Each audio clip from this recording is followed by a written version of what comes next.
Everyone talks about Brazilian football like it's magic, but here's the truth. Brazil doesn't just produce good players, it produces legends, from Ronaldo to Ronaldinho to Neymar. Some of the most skillful, entertaining, and unstoppable players in football history all come from one place. So the question is, why does Brazil produce so many football geniuses? Is it talent? Is it luck? Or is there something deeper going on? Because once you understand this, you'll never look at football the same way again. Most Brazilian legends don't start their journey in academies. They start in the streets, in poor neighborhoods, in favelas, where there are no perfect pitches, no expensive boots, sometimes not even a proper ball. Kids play barefoot, on concrete, on dirt, anywhere they can. Take Ronaldo. Before he became one of the greatest strikers of all time, he was just a kid trying to escape poverty. At one point, he couldn't even afford the bus fare to attend a football trial. Think about that. One of the greatest players in history almost missed his chance because he didn't have enough money for a bus. But that struggle, it creates something different, because when you grow up like that, football isn't just a game, it's survival. It's hope, it's a way out. And that creates a level of hunger that you just can't teach in an academy. Now here's where things get really interesting. Brazilian players don't learn football the same way most players do. In Europe, kids are taught structure early. Pass here, move there, stay in position.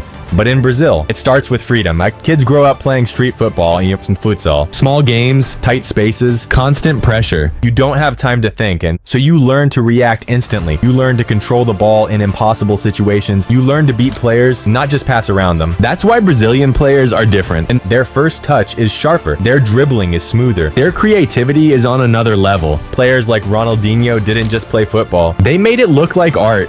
Because for them, football wasn't something they were taught. It was something they felt. And in Brazil, football isn't just a sport, and it's part of the culture. It's everywhere. On the streets, on the beaches, in schools, in homes. Every kid grows up watching legends, watching skills, watching goals, watching moments of magic, and then they go outside and try to recreate it. Neymar grew up watching Ronaldinho, copying his moves, his tricks, his style, and then he became the next superstar. And now, kids are watching Neymar, and the cycle continues.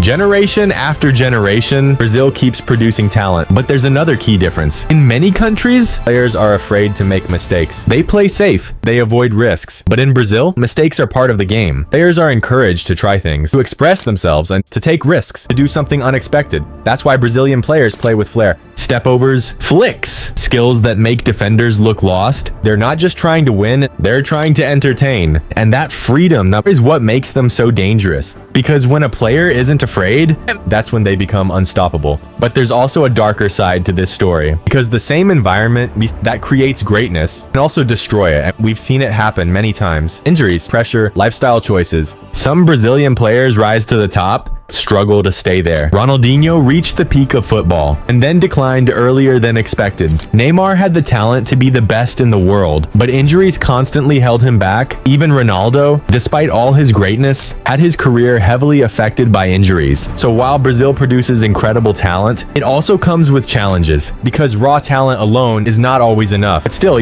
no country in football history has produced more joy, more creativity, and more magic than Brazil. So why are Brazilians so good at football? Yeah, it's not just talent. It's not just luck. It's a combination of everything. Struggle, which creates hunger. Street football, which builds skill. Culture, which fuels passion. And freedom, which allows creativity. Put all of that together, and you don't just get players. You get artists. You get entertainers. You get legends. And maybe that's why Brazilian football doesn't just look different, it feels different. If you enjoyed this video, make sure to like and subscribe, because the next story might just blow your mind.